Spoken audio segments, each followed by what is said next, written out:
young girl from the streets helps a wealthy man repair his motorcycle until he notices her bracelet and his entire world turns upside down. The Harley-Davidson coughed out thick smoke before dying completely on a lonely road outside Atlanta. Julian Blackwood, CEO of one of the biggest construction empires in the country, kicked the tire in frustration. At 42, he was used to fixing problems with a single phone call, but here, with no signal and under the scorching Georgia sun, his millions meant absolutely nothing. "Is your bike broken, sir?" The thin voice made him turn. A girl, no older than 8, stood there with a small, homemade toolbox in her hands. Her clothes were torn, her curls messy, but her bright, sharp eyes told another story. "Yes, little one. Do you live nearby?" Julian asked, scanning the empty lots and crumbling buildings around them. She pointed toward a group of wooden shacks. "Over there. Can I check your bike? I know a bit about engines." Julian almost laughed. An 8-year-old offering to fix a $40,000 Harley. But something about her fearless confidence made him pause. "What's your name?" "Maya," she said, crouching beside the engine. "The carburetor's clogged. That's why it won't run." Her small hands moved with precision that shocked him. "How do you know this?" he asked. "My mother taught me. She always said a woman has to know how to take care of herself." As Julian watched, his breath caught. On Maya's thin wrist gleamed a silver bracelet with 3 small flowers, identical to the one he had once given Carmen Williams, the woman he had loved more than anyone 15 years ago, and the woman he had abandoned. "Where did you get that bracelet?" he asked. "My mom gave it to me," Maya answered simply. "She said it was from a man who cared about her, but chose his world over her." The words hit Julian like a blow. Carmen, the one he had left behind because of his family's pressure and society's judgment.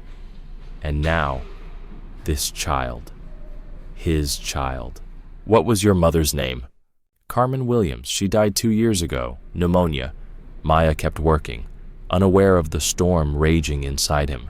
She added softly, "After that, Mr. Davidson took me in. He says he takes care of me, but I work for him every day just for food." Julian's chest tightened. Carmen had died in poverty while he built his empire, and now his daughter was being used by a man who saw her as nothing but labor. "What kind of work?" Julian pressed, trying to keep calm. Maya's eyes grew older in an instant.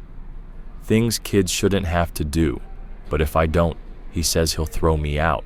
At that moment, looking into her eyes, the same eyes that once pleaded with him in Carmen's face, Julian made a vow. His daughter would never suffer again.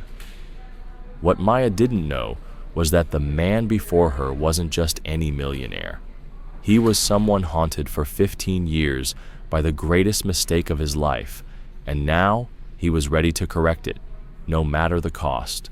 "If stories of second chances move you," the narrator whispers, "don't forget to subscribe and drop a comment with your name and city, because what Julian was about to uncover about Mr. Davidson would turn redemption into something far more dangerous, a revenge so powerful that the entire city of Atlanta would hear about it." "All done, Mr. Blackwood," Maya said with a small smile. "Your motorcycle's running fine now." The engine purred back to life, just as the rumble of a truck grew louder down the dusty road. "Maya, where have you been?" The harsh voice shattered the heavy air. A heavy-set man climbed out of the truck, each step shaking the ground beneath his boots. Thomas Davidson, mid-50s, a filthy hat pulled low, and eyes that gleamed with a cruelty Julian recognized instantly. He was the kind of man who thrived on controlling the weak. "Sorry, Mr. Davidson," Maya whispered. "I was just helping this gentleman with his motorcycle." Without warning, Davidson struck her on the back of the head. "You weren't hired to fix bikes, you brat. You've got a whole place waiting to be cleaned, and you're out here playing mechanic?" Julian's blood boiled, but he forced himself to remain outwardly calm. "She helped me more than you know. I'll pay her fairly for her work," Davidson sneered. "Sure you will, big shot. $15 for the kid." He shoved out a grimy hand, ignoring Maya completely. Julian pulled out a crisp $100 bill. Her work is worth far more than that. She has talent. Davidson's eyes lit up with greed. He snatched the money, pocketing it without giving Maya a single cent. Talent costs extra around here. Now get in the truck, girl. We've got work. Julian stood frozen, memories flooding back. Carmen at 24, crying in his apartment 15 years ago. Julian, I don't care what your family says. I love you. Carmen, you don't understand. My father threatened to cut me off. Investors think you're a distraction. A distraction, or are you just ashamed? That silence, his silence, had cost them the life they could have built, and it had cost Carmen everything. The roar of Davidson's truck snapped Julian back. He followed quietly on his Harley until the vehicle pulled into a rundown roadside motel. A peeling sign read, "Rooms by the hour." Julian parked at a distance, watching from the window of a small diner across the road. For 2 hours, he saw Maya hauling buckets of water, scrubbing sheets, cleaning bathrooms, and washing dishes, work that would exhaust 3 adults. All while Davidson lounged in a chair, barking orders between swigs of beer. "What kind of place is this?" Julian asked the diner owner. The man lowered his voice. "Davidson rents rooms out, for short stays. That girl's been running the whole operation. It's awful to watch, but nobody dares cross him. He's got friends in the police." Julian's jaw tightened. He pulled out his phone. Within minutes, his contacts confirmed what he suspected. Davidson's business was a front for something far darker. And Maya was just the latest child trapped in his web. His next call was to Marcus Williams, the private investigator who had handled delicate work for his company before. "Marcus, I need everything on Thomas Davidson, Atlanta, every dirty detail, and I want it on my desk tomorrow." "Anything specific?" Marcus asked. Julian hesitated only a second. Then the words came out like a knife through the air. "This man is exploiting my daughter." It was the first time he had spoken the truth aloud, and the reality hit him like a punch. Maya was his child, Carmen's child, his responsibility. As the sun sank behind the trees, Julian saw Maya dragging her small frame back toward a shack at the rear of the lot. He followed quietly, pressing his ear to the thin wall. "Tomorrow you'll work in Trailer 7 too," Davidson's voice growled. "A client asked for a girl to clean." "Mr. Davidson, I'm too little for that," Maya pleaded softly. "My mom always said—" "Your mom's dead," Davidson cut her off. "You live under my roof, you do what I say, or I can send you somewhere else. Places where kids like you are wanted." Julian's fists clenched so hard, his knuckles whitened. He could barely contain the storm raging inside him. This wasn't just a matter of hard labor anymore. Davidson was preparing to drag Maya into something far darker. His phone buzzed. A message from Marcus. Preliminary report. Davidson linked to child exploitation in 2 states, relocated to Georgia to avoid federal charges. Full details tomorrow. Julian looked through the cracked window, where a faint light showed Maya lying down on a thin mattress. His daughter, alone, exhausted, terrified, and in that moment, Julian swore on everything he had built, on everything he had lost, that he would burn Davidson's entire world to the ground before he let one more shadow fall across his little girl's face. Davidson had no clue that the motorcycle playboy he mocked the day before wasn't just some rich traveler. He was a man worth $50 million, connected at every level of power, and carrying 15 years of guilt that had hardened into an unstoppable thirst for justice. What Davidson was about to learn is that some children are protected by angels more dangerous than any devil he could imagine, and that the wrath of a father who lost everything can be more destructive than a storm. By 6 a.m. the next morning, Julian sat in the parking lot of a 24-hour diner, a black coffee in front of him. He hadn't slept. 2 decisions were burning in his mind. Maya would be free by the end of the week. Davidson would pay for every tear she had ever shed. Marcus Williams slid into the booth with a thick folder. "Julian, you're not going to like what I found." Inside were documents and photos that revealed the truth. Davidson had taken in 12 children over the past 5 years, all orphans or from desperate families. On paper, they worked at his inn. In reality, they were treated like slaves.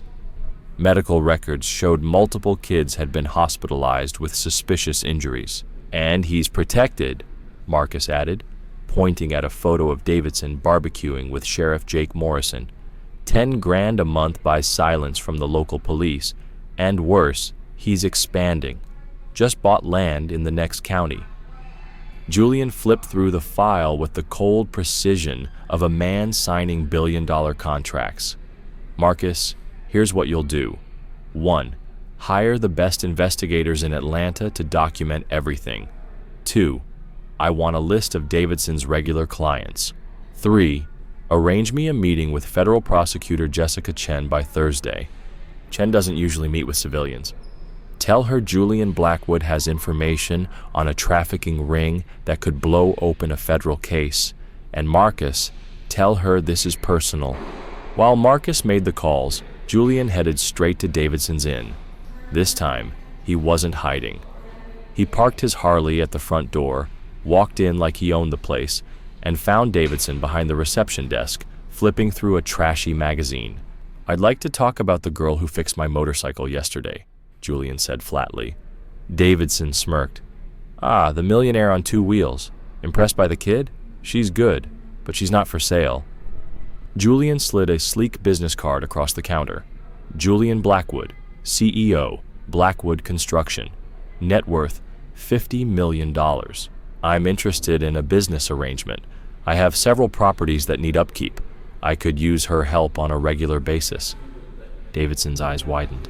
"What kind of work?" "Basic repairs, cleaning, maybe learning more about mechanics. I'll pay $500 a week." Davidson nearly choked. That was more than he earned in a month from the inn. "When do you want her to start?" "Next Monday. But first, I'd like to talk to her, see if she wants it." Davidson barked Maya's name, and she appeared, dragging a heavy bucket almost her own size. She looked even more exhausted than yesterday, but when Julian crouched to her level, his voice softened. "Remember when you said your mother taught you mechanics? Would you like to learn more? Work with real tools? Go to school, have your own toys, sleep in a comfortable bed?" For the first time, Maya's eyes lit up. "Would it really be just fixing cars and time to study?" Julian nodded. "She doesn't need school," Davidson cut in, voice sharp. "Work builds character." Julian ignored him, keeping his gaze on Maya. "What if I told you that everything you dream about, you actually deserve?" Maya looked down, her voice small. "Everyone wants that, sir. But people like me don't get those things." Julian's chest ached. His daughter, an 8-year-old child, already believed she was less than everyone else. Davidson shifted uncomfortably. "Look here, Mr. Blackwood. The kid is taken care of." Julian stood slowly, his eyes dark. He already knew. By the end of this week, Davidson's empire would crumble, and Maya would never spend another night in that place again. "You don't need to fill her head with fantasies," Davidson muttered. Julian rose to his full height, staring him down.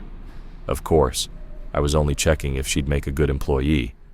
Then, turning back to Maya, he softened. "See you Monday." When Julian stepped outside, his calm mask fell. He dialed Marcus immediately. "Change of plans. We can't wait until Thursday. Davidson is planning something with Maya before then. I need that meeting with Chen tomorrow."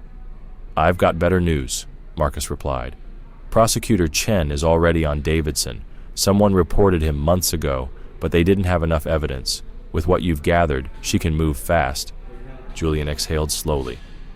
"Perfect. And Marcus, start preparing the financials on Blackwood Construction. If this goes the way I want, I'll need to prove I can give Maya a safe home." That night, alone in his office, Julian sat staring at a faded photograph of Carmen. He whispered into the silence, "I failed you once, but I won't fail our daughter. Not ever again." The following day, Julian met with Prosecutor Jessica Chen. What she revealed left no doubt. "Davidson isn't just running an inn," she explained. The FBI suspects he's tied to a multi-state network. With your resources and testimony, we can dismantle all of it. Are you ready for the consequences, Mr. Blackwood? Davidson has local protection. It could get dangerous. Julian leaned forward, his voice steady. I have $50 million, the best lawyers in the country, and 15 years of guilt pushing me forward. Davidson has no idea who he's dealing with. I'm not just a rich man, Ms. Chen. I'm a father. Monday, 6:47 a.m. The roar of helicopters shattered the quiet dawn. Federal agents stormed the Davidson Inn, search warrants in hand. Thomas Davidson, you're under arrest for crimes against children and for running a criminal organization, Agent Martinez declared, cuffs ready. Still in his pajamas, Davidson sputtered, You're insane. I take care of these kids. They've got nowhere else to go. But his protest died when he saw Julian Blackwood step out of a black SUV in a tailored suit, walking beside Prosecutor Chen. Davidson's face drained of color. You, he whispered, who are you really? Julian's eyes burned. Julian Blackwood, Chief Executive Officer of Blackwood Construction, and Maya. She's my daughter. The words hit Davidson harder than any punch. Julian didn't stop. Every penny you stole from her, every tear you made her cry, every night she went hungry, I've documented it all. Marcus Williams emerged from another vehicle, arms full of evidence, photos, recordings, bank transfers, witness statements, medical reports. Davidson's empire collapsed in a single moment. Even Sheriff Morrison wasn't spared. As he tried to intervene, federal agents surrounded him. Jake Morrison, you're under arrest for accepting $120,000 in bribes, an agent announced, snapping on cuffs. Julian ignored the chaos. He headed straight for the small shack in the back. Inside, Maya sat curled in a corner, clutching her bucket like a shield. Her wide eyes brimmed with fear. Maya, Julian said gently, kneeling beside her. Do you remember me? The man on the motorcycle? Are they going to take me away? She asked, her voice trembling. Julian shook his head. No, sweetheart. You'll never have to clean dirty rooms, carry heavy buckets, or be afraid again. He reached into his pocket and pulled out a worn photograph. Maya, there's something you need to know about your mother and me. The photo showed Julian and Carmen smiling together years ago. Your mother and I loved each other deeply, but I made a terrible mistake. I let people tell me that love was wrong because we looked different, and it cost us everything. Maya touched the photo with trembling fingers. You're my father. Yes, Maya, I'm your father, Julian whispered, his voice breaking. I lost 8 years not knowing you existed, but now that I've found you, I swear, we'll never be apart again. Outside, Davidson's voice cracked as agents forced him into a federal vehicle.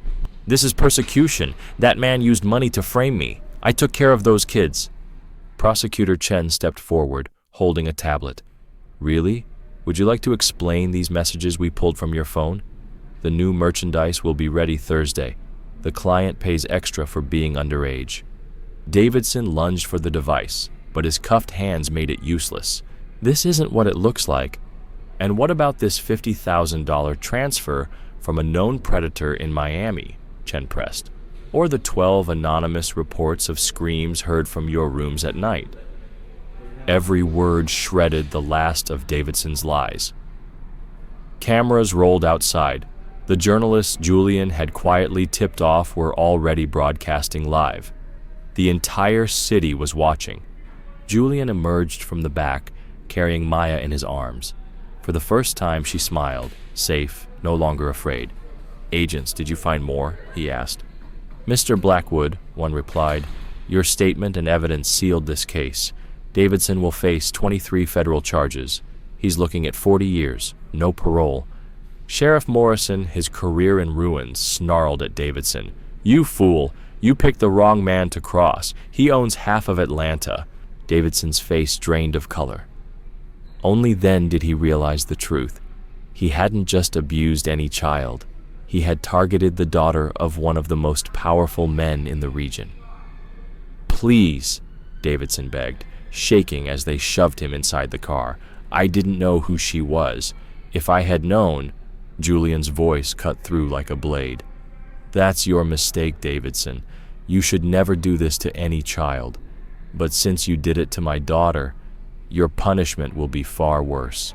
Prosecutor Chen approached. "Mr. Blackwood, we've frozen all of Davidson's assets. The property will be auctioned, and the proceeds will support victims of child exploitation." Julian shook his head. "Actually, I intend to buy the property myself and transform it into a shelter for orphans with a vocational school for mechanics. It will be called the Carmen Williams Center in honor of Maya's mother." Maya's eyes widened. "So kids like me can learn to fix cars?" Julian smiled softly.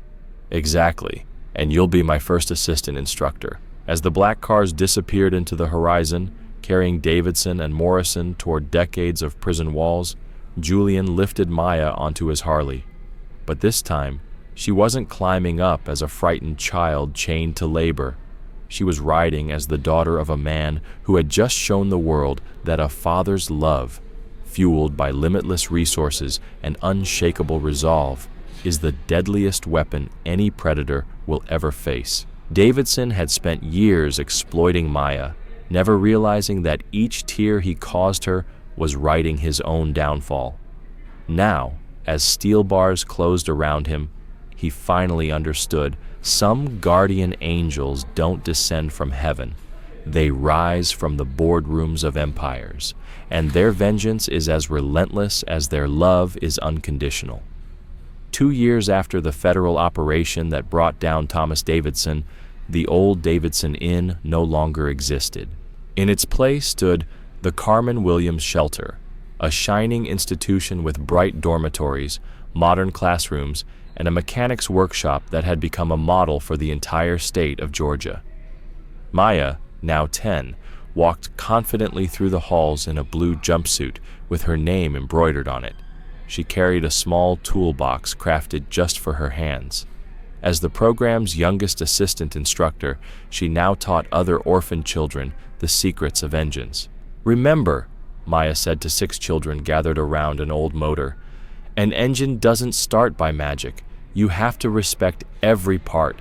Every connection matters. Just like people, everyone has a role to play." From his office window, Julian watched with pride. His daughter, once a frightened child, had grown into a brilliant, determined young girl with top grades and a bright future ahead. The phone rang. It was a monthly update on Davidson. "Julian, Davidson's been attacked again in prison. He's begging for solitary confinement. Morrison, well, he lost everything. His wife left, his house is gone, and now he works nights as a security guard. No police department will touch him." Julian listened quietly. No satisfaction, no pity, just truth. Davidson had chosen his path. "Dad, can I talk to you?" Maya appeared at the door. She had only started calling him Dad 6 months ago, on the day the adoption was finalized. "I was thinking about Mom," she said softly. "About Carmen. I think she'd be proud of us. We turned the place where I suffered into a place where other kids find hope. It's like all that pain became strength to help others." Julian pulled her into an embrace, his heart heavy with love. Carmen would have been proud, beyond proud. That afternoon, during the first graduation ceremony of young mechanics from the shelter, Julian took the stage.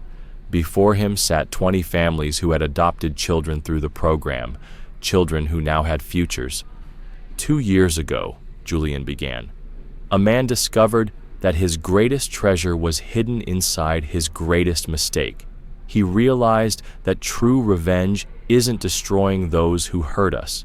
It's building something so powerful, so beautiful, that it transforms pain into purpose. The audience erupted in applause. In the front row, Maya clapped through tears, proud of the man she now called her father. Davidson had tried to break a child's spirit. Instead, he created the circumstances that brought father and daughter together, transforming a place of suffering into a sanctuary of hope. He thought he was exploiting an orphan with no one to protect her. Instead, he had provoked the daughter of a man who could move mountains. The real revenge wasn't Davidson rotting in a cell, it was Maya, shining brighter than ever, inspiring dozens of children to believe that every ending can become a new beginning, and that a father's love can truly rewrite destiny. And if this story of second chances and unconditional love touched your heart, subscribe to the channel and tell us in the comments your name and where you're from. Because sometimes, even in the darkest night, one person's fight can light the way for hundreds of others.